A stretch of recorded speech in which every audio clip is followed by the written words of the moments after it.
like spooge or whatever. Someone sort of got off on the mailbox.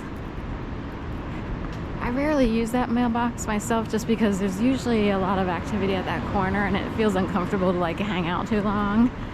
So 17th and Walnut is technically, it's not the best real estate.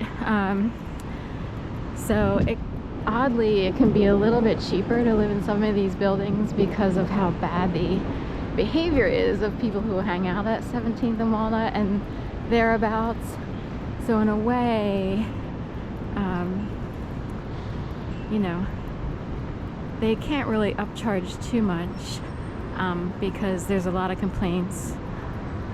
Sadly, you know, there's a lot of drug activity in that area on the back streets.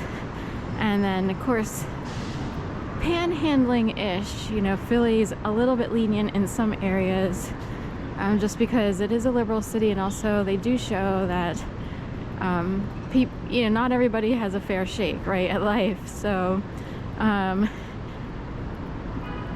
you know, and then some people just all out steal. But it looks legit because maybe it's through wills and estates, and somehow someone was able to manipulate or finagle or even forge, you know, forgery. And, you know, what can you do? It's hard to prove something like that, and also you have to have money to, say, like, contest wills and stuff like that. And it's incredibly hard to prove. I don't know if they have anything about defamation of character or my mom had to go through a child custody case, even though she's a totally nice, sweet person, totally awesome.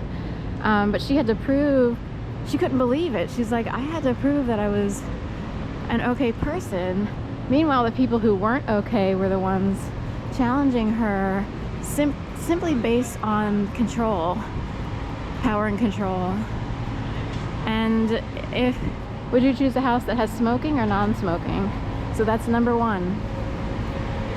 Number one, my mom didn't smoke. She wasn't in that world, and so forth and so on. So which household is better?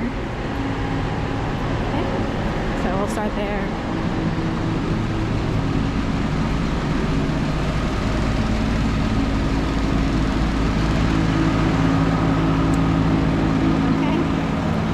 A bunch of bullies like challenging you, a bunch of people who want to overpower you, want to control you, want to seem better.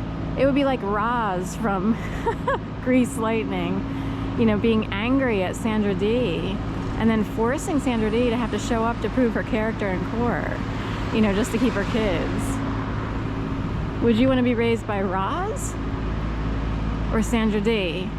Now, if you say Roz, I already know that for some reason abusiveness seems cool to you. It's cool to be like Roz, right? You have to be cool. Too cool for school. But when you get older, you don't want to deal with anything abusive at all.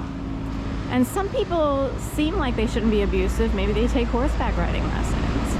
You know, maybe they are part of a team, you know, they have money, you know, they're, you know, at schools on the lacrosse team or something. It doesn't mean if people engage in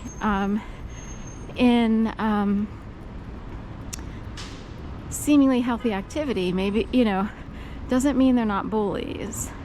So bullies scan across the globe, and dare I say they're wimps, sissies and so forth and so on.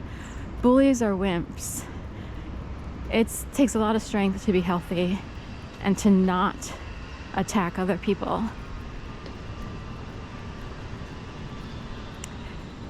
It's harder to do that, and I totally get it. I had to find books like, how do you know how people used to say, oh, nice dig, like you got at somebody or whatever. I actually had to buy and or find books in the library of how do you do that. In my case, it would be standing up for myself in retaliation to everyone, all of those people who attacked myself in 2011 and onward through harassment campaigns, and or my mom, but way back during a divorce. She grew up in such a way she never even imagined being in a divorce. She really didn't know what to do. She was upset, she was scared, she was intimidated, and she was sad. Is that bad character? Or is it bad character to bully and scare and intimidate people? Do you want to be Roz? Or someone a little bit more like Sandra Day? Pick Sandra Day any day. Antiques.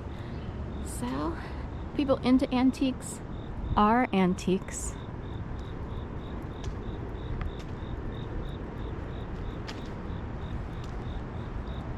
And ivy's growing all over them, so they have Ivy League schools. Wondering why these people still have to be antiques.